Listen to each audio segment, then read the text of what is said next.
Hi, this is Brian. Welcome back to Philosopher's Notes TV. Today, another great book, The School of Greatness by Lewis Howes. The School of Greatness, subtitle, A Real-World Guide to Living Bigger, Loving Deeper, and Leaving a Legacy.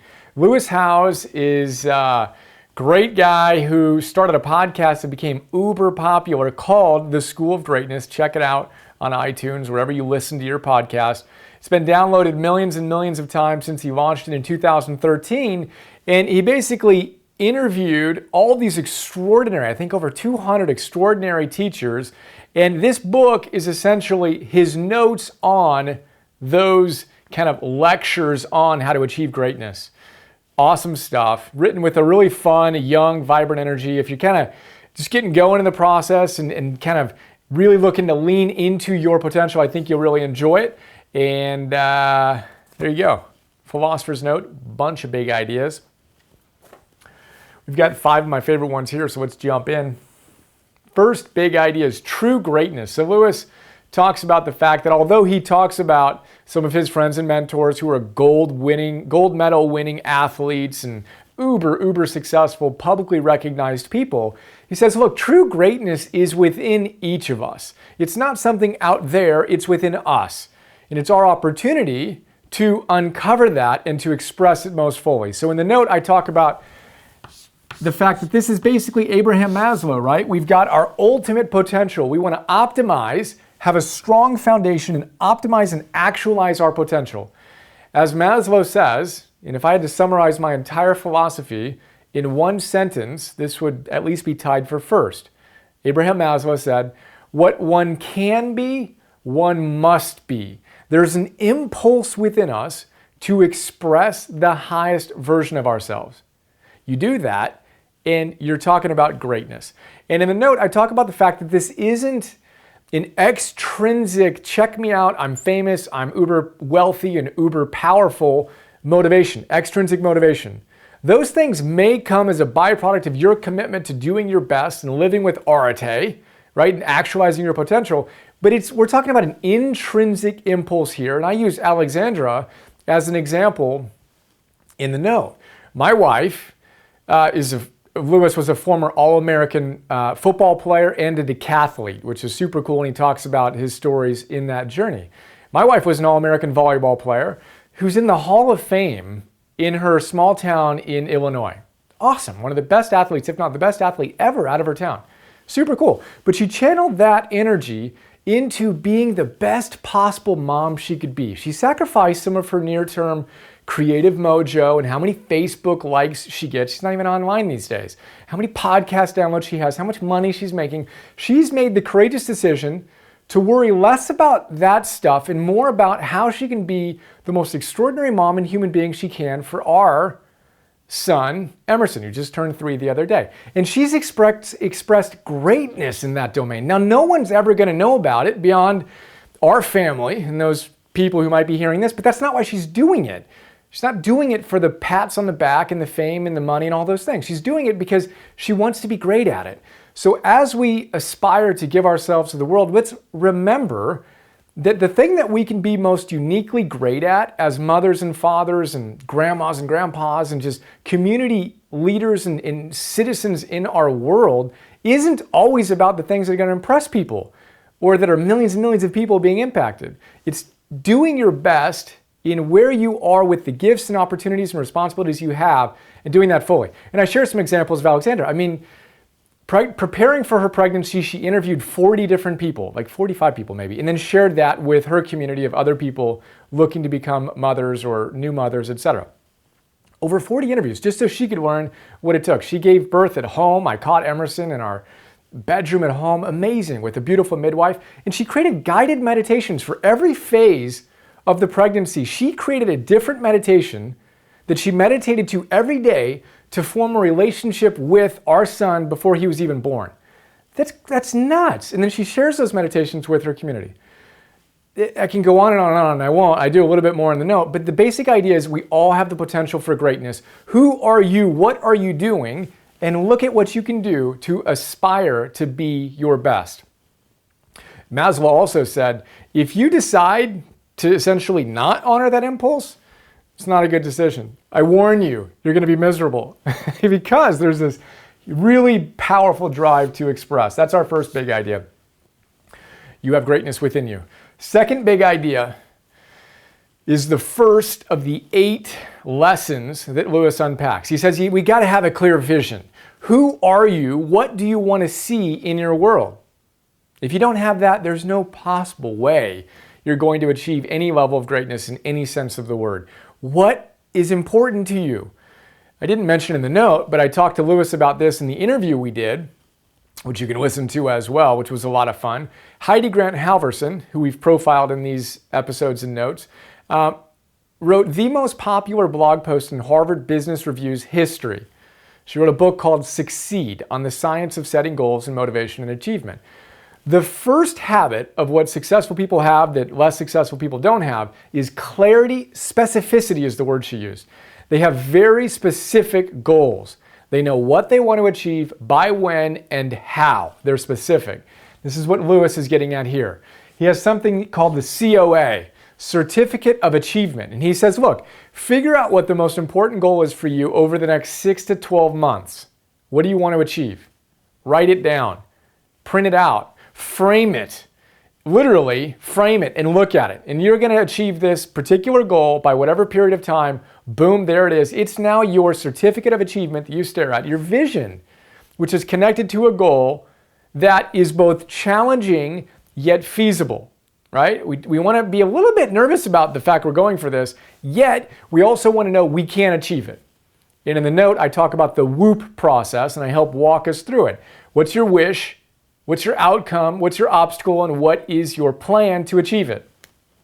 WHOOP, scientifically proven to help us achieve our goals. But it starts with a vision that's specific. So what is yours? What's the number one thing you want to create in the next 6 to 12 months that's going to help you take the next step in actualizing your potential? Third big idea is part of the first chapter as well, with specific clarity on what we want, a vision of what we want. Lewis has a great exercise to help us create what I call M&M days. Macro and micro perfect days, he says. He says on a macro level, what's a perfect day look like for you? Right? So on a big picture, if you could wave a magic wand and say, that's what my ideal day looks like, what would it look like? It should include process goals that are going to help you achieve your outcome goal. If you want to achieve that in 6 to 12 months, well, what are you going to do on a daily basis such that that's the natural byproduct of your consistent hustle, right? That's the macro level, your ideal day. How do you feel when you wake up? With whom are you spending time? What are you creating? How are you moving your body? How do you feel? Etc. Map that out, right? Macro masterpiece, I call it, day, right?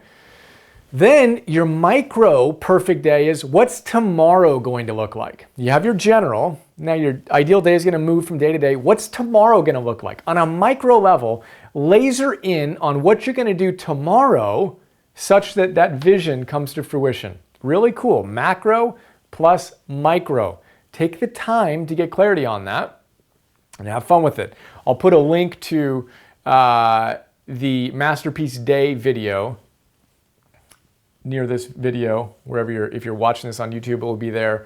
Podcast, Google Masterpiece Days micro class, and you'll find it. Fourth big idea is adversity. This is the second chapter. First chapter is vision. The second chapter is adversity. And basically, if you're going for greatness, you need to realize the fact that you're going to experience adversity. Period. You're going to have challenges. It's impossible, emphasis on impossible, to do great things without challenges / adversity, obstacles, etc. Every hero's journey has a hero battling dragons, right? Not sidestepping lizards, as I like to joke. If all you're doing is trying to avoid a lizard on your path, you're not doing anything worth doing. You're going to have challenges. You're going to have adversity.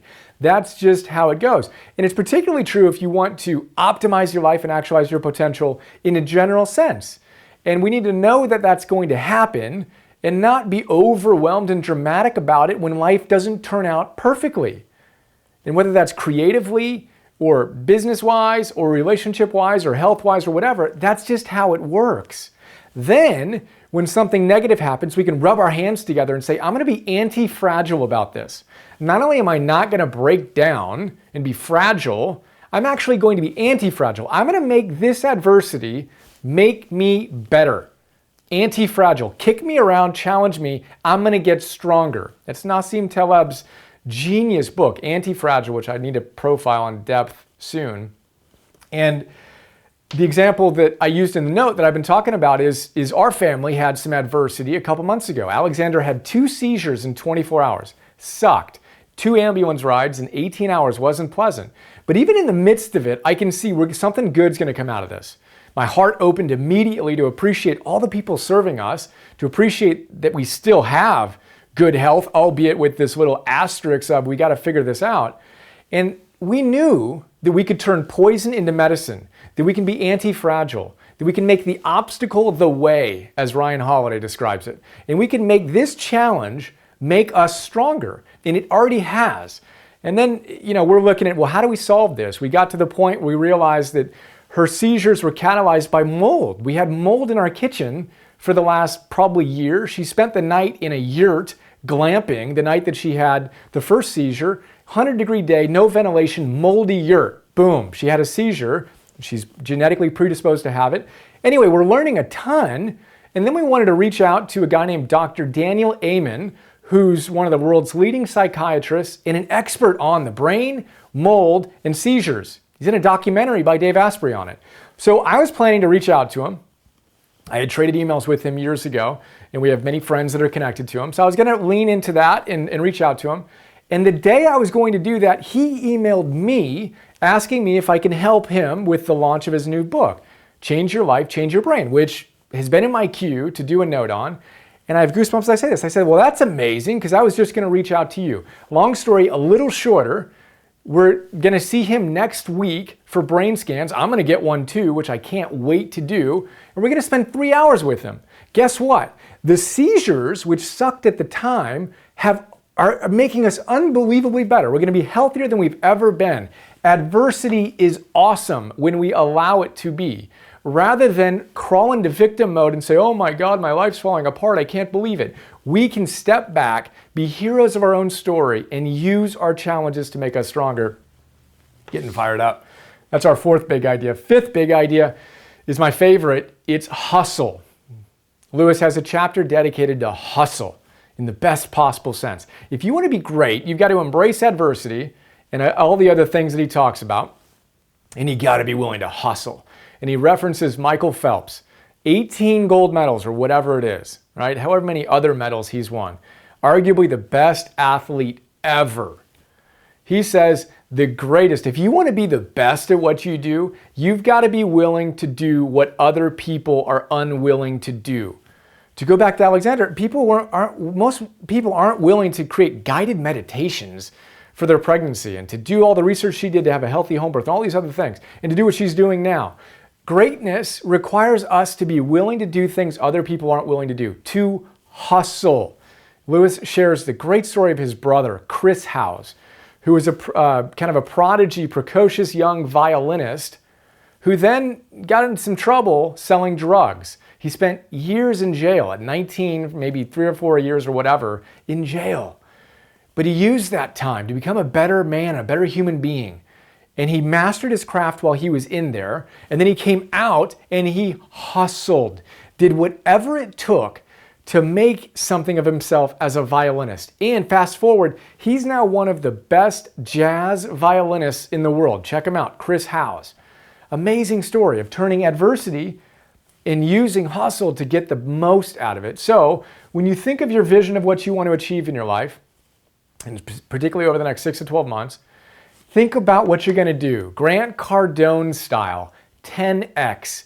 10x your vision, 10x the amount of work you're willing to do, and go out and achieve your level of greatness. So there you go. Hustle, adversity, M&M days. Your perfect days on a macro level and a micro level. What's your vision, your certificate of achievement? This is what you're going to achieve. Challenging yet feasible. Don't set goals that are silly. You got to be able to do them in the timeline, provided that you work hard. You're not serving yourself by going way too far. Much better to set a goal you can achieve that stretches you, get to that one, then set a new one than continue to burn yourself out by trying to set impossible and achieve impossible goals. Those are some quick ideas on true greatness. It's within all of us. And again, remember intrinsic. What do you feel called to do with your family, with your community, and with the world at large? Let's get on it. Do our best, live with arte, and shine. Hope you enjoyed. If you did, I think you'll enjoy the book. And thank you, Lewis. Look forward to sharing more. Have another awesome day. See you. Hi, this is Brian. I hope you enjoyed that PNTV episode. A lot of people don't know all the stuff I do beyond these free videos I share on YouTube. So I thought I'd do a quick video to give you an overview of our membership program that you can get access to and get a ton of other stuff. So here's a quick look. $10 a month. Join the Optimal Living membership program. You get instant access to 250 Philosopher's Notes on some of the best Optimal Living books out there. Old school classics, positive psychology, modern stuff, mindfulness, peak performance, purpose, neuroscience, wealth, etc.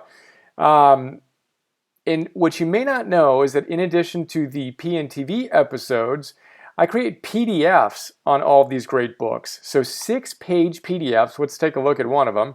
Joseph Campbell. You want to figure out how to live your hero's journey? Well, this is a great place to start. I basically pull out my favorite big ideas, riff on them, connect them to other books and other ideas, and help you apply this wisdom to your life today. That's what the PDF looks like. Again, we have 250 of these on all these different great books. And then I record those PDFs as an MP3. So you can listen to that MP3 while you're on a walk or working out or doing some errands or whatever. That is Philosopher's Notes. A lot going on there. And then in addition to Philosopher's Notes, you get access to Optimal Living classes, Optimal Living 101. Idea here is that all those great teachers come back to the same big ideas again and again and again. I distill those ideas into classes. Super practical, fun, inspiring classes ranging from Habits 101, Confidence 101, Getting Stuff Done 101, Meditation 101. Instant access to all those classes. And then future classes include Relationships 101, Energy 101, Purpose 101, Business, Goals, etc. Those are our full-length classes. And then I create micro classes, 2 to 3 to 5 minute little bursts of wisdom on my favorite great ideas from these great books across the domains that you want to optimize in your life. So we have dozens of these so far. I create 50 new micro classes every month and 10 new Philosopher's Notes every month for $10 a month. So we're blessed to have thousands of members who are enjoying the program and sharing some incredibly kind words with us. And super simple, $10 a month, cancel anytime. Would be honored to be a bigger part of your life, and I appreciate your support. And here's to optimizing and actualizing.